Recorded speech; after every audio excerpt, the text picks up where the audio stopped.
بسم الله الرحمن الرحيم. السلام عليكم ورحمة الله وبركاته. kulanti wacan oo wanaagsan dhammaanba dhegeystayaasha qiimiga iyo waqaayaha mudan ee hawada naga dhegeysanayo. Halkani waa codka Soomaalida Finland SSM oo aad uga barateen goorahan oo kale wararkii ku saabsanaa viruska corona ee dalkan Finland iyo caalamka intiisa kale. haddii aynu ku horeyno dalkan Finland, hay-adda caafimaadka iyo nolol wanaagga THL oo maalin walba soo saarta tirakoobka dadkii ugu dambeeyay ee laga helay viruska corona ayaa maanta oo Khamiis ah 29 bisha tobnaad waxa ay sheegeen in dalkan Finland gudihiisa viruska laga helay 118 qof oo cusub, taasoo tirada guud ee dadka laga helay viruska tan iyo markii xanuunkan adduunyada safmarka uu ka dilaacay ayaa tiradoodu waxay wadarta guud noqonaysaa 15,556 qof. markii ugu horeysay ayaa magaalada Espoo ay ka badatay Helsinki dhanka faafista viruska corona, waxaana ay kala noqdeen sida tan: Espoo 33 qof laga helay, Helsinki 32 qof, Vantaa 22 qof, Oulu oo laga helay 19 qof, magaalada Turku 11 qof, Tampere 5 qof, Rovaniemi 5 qof, inta kalena waa ay ka sii yaryar yihiin. xanuunka viruska corona awgiis waxaa isbitaalka ugu jira 64 qof sida ay sheegtay hay-adda THL, kuwaasi oo 10 ka mid ah ay ku jiraan qaybta xaaladda aadka u daran. dhimashaduna waxa ay weli taagan tahay inteedii oo ah 354. golaha wasiirada ee dalkan Finland ayaa iyaguna shir jaraa'id oo ay goor dhaweed qabteen waxa ay ku sheegeen in xal laga gaaray qadiyadii maalmahanba muranka badan uu ka taagnaa ee ku saabsanaa xadaynta waqtiyada ay furnaan doonaan maqaaxiyaha iyo baararka. arrinkaasi oo muddo laga wada hadlayay isla markaana ka qayb ah arrimaha looga hortagayo faafista viruska corona ayaa ugu dambeyntii waxaa go'aan ay golaha wasiiradu ku gaareen in baararka waaweyn iyo maqaaxiyaha albaabada loo laabo saacadu marka ay tahay 10 fiidnimo. maqaaxiyaha qaarkood ayaa loo ogolaaday ilaa iyo 11 fiidnimo in ay sii furnaan karaan. dalkan Finland ayaa arrinka maqaaxiyaha waxaa muranba uu ka taagnaa muddo, iyadoo la isku haystay haddii la xiro maqaaxiyaha lana joojiyo shaqada ay hayaan cidda markaasi kabaysa dhaqaalihii soo gali jiray.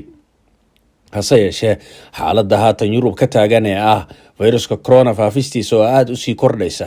ayaa ku khasbaysa dowladda Finland markaasi inay go'aan degdeg ah arrinkaasi ka qaadato si aanay cagta u saarin wadada ay hayaan wadamada kale ee reer Yurub.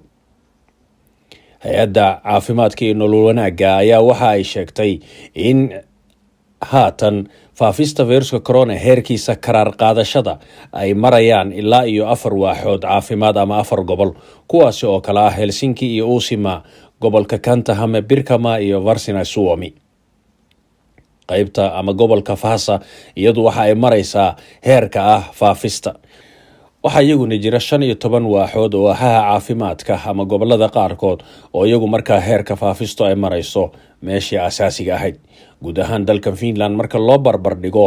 dalalka kale ee Yurub, xaaladiisu aad ayay u degan tahay, inkastoo laga cabsi qabo in xanuunku haatan uu sii karaar qaato. haddii aynu eegno markana dalalka Yurub iyo xaaladda ka taagan, waxaa dalka Belgium haddan laga sheegaya in xaaladda faafista viruska corona ay cirka isku shareerayso iyadoo isbitaaladiina ay buuxsameen. arrintaasoo keentay dowladda Belgium inay caawimaad weydiisato dalka Holland. hase yeeshee Holland ayaa sheegtay in aanay waxba u tari karin Belgium oo iyada laftigeedu ay caawimaad weydiisatay dalka Jarmalka. waxaa wararku ay tilmaamayaan in dalka Holland mararka qaarkood isbitaaladii marka ay buuxsamaan oo dadkii bukaanka ahaa lagu sida gaariga ambulance-ka, in gaarigaasi uu muddo warwareejiyo wadooyinka iyadoo meel la dhigo la yahay. xilligii lasoo dhaafay ee guga ayaa dalka Holland waxaa caawiyay dalkaasi Jarmalka oo ilaa iyo 1,100 bukaan ah ka qaaday isla markaana isbitaaladooda seexiyay.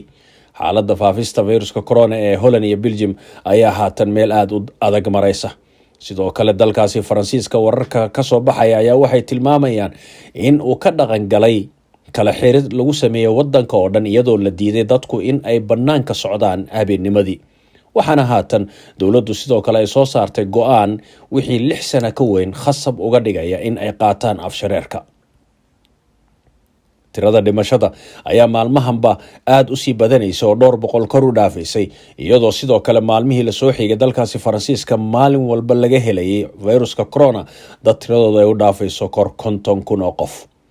intaa waxaa u dheer Faransiiska iyadoo ay dhibaatada haysato in haatan dhibaato kale madaxa uu la galay madaxweynahooda kadib markii aflagaado loo geystay Nabi Muhammad calayhi salaatu wasalaam isla markaana joornaal ka soo baxa dalkaasi ama wargeysyo ay qoreen sawirro ay ku jeesjeesayaan nabiga calayhi salaatu wasalaam madaxweynaha dalkaasina uu ku dhawaaqay in hawshaasi ay joojinaynin isla markaana ay ku sii socon doonaan taasoo dhalisay in muslimiin badan oo caalamka daafihiisa ku nool ay ka caroodaan isla markaana go'aan ku gaaraan in ay joojiyaan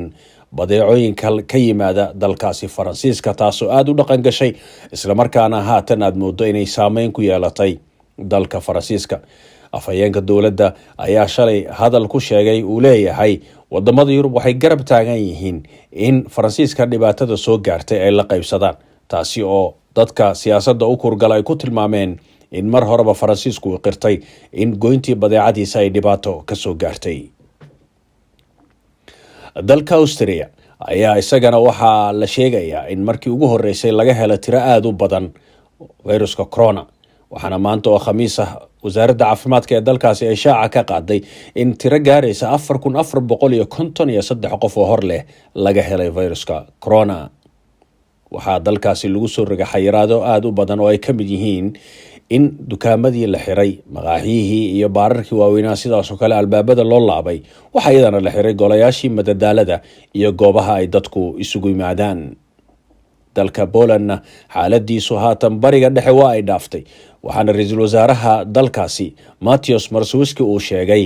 in arrinka faafista viruska corona maalmaha soo socda ay aad uga sii dari doonto isagoo tilmaamayay mudaharaadyo haatan dadku ay wadaan ayna kaga soo horjeedaan sharciyada adag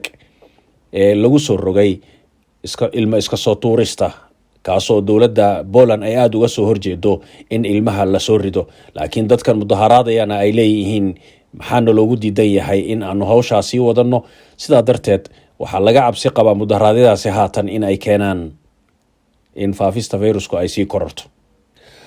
dalka Poland maanta oo kaliya waxaa la sheegay tirada dadka laga helay viruska corona inay kor u dhaafayso 20,156 qof taasoo ah tii ugu badneyd ee laga helay dalkaasi tan iyo inta xanuunka safmarka uu bilowday dhimashada ayaa sidoo kale 301 qof gaaraysa waxaana sida macadka Johns Hopkins uu sheegay dalkaasi Poland laga helay tirada guud ee viruska ay noqonaysaa 320,000 oo qof sidoo kale dalka Ruushka ayaa xaaladiisu isaguna ay ka sii daraysaa kadib markii 24 saac la soo dhaafay laga helay viruska corona sida ay wararku sheegayaan in ka badan 17,700 oo qof taasi oo ah tiradii ugu badneyd ee markaasi laga helo viruska corona tan iyo inta xanuunkan safmarka uu bilowday sidoo kale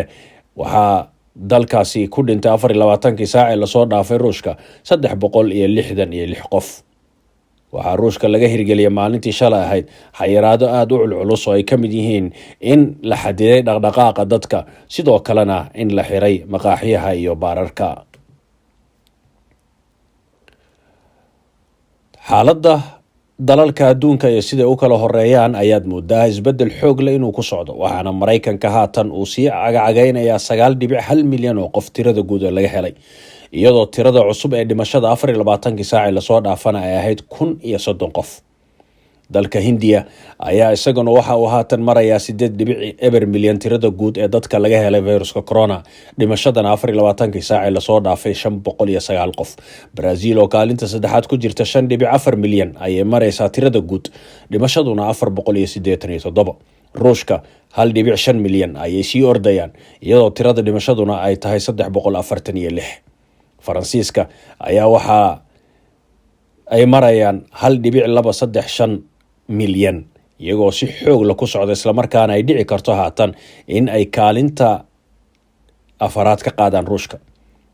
sidoo kale Spain ayaa kaalinta lixaad ku jirta waxaana ay dhimashadu maraysaa 1.194 milyan Argentina ayaa ku xigta oo maraysa 1.1 milyan iyo Colombia oo ah 1.4 milyan wararkii ku saabsanaa viruska corona ee Finland iyo caalamka intiisa kale oo aad kala socoteen codka Soomaalida Finland SSM dhageystayaasha qiimiga iyo qaayaha mudan ee hawada naga dhageysanayo intaas ayaan ku soo koobaynaa tan iyo kulanteena dambe waxaan idinku dhaafaynaa sidaas iyo nabadgelyo wassalaamu calaykum waraxmatullaahi wabarakaatuh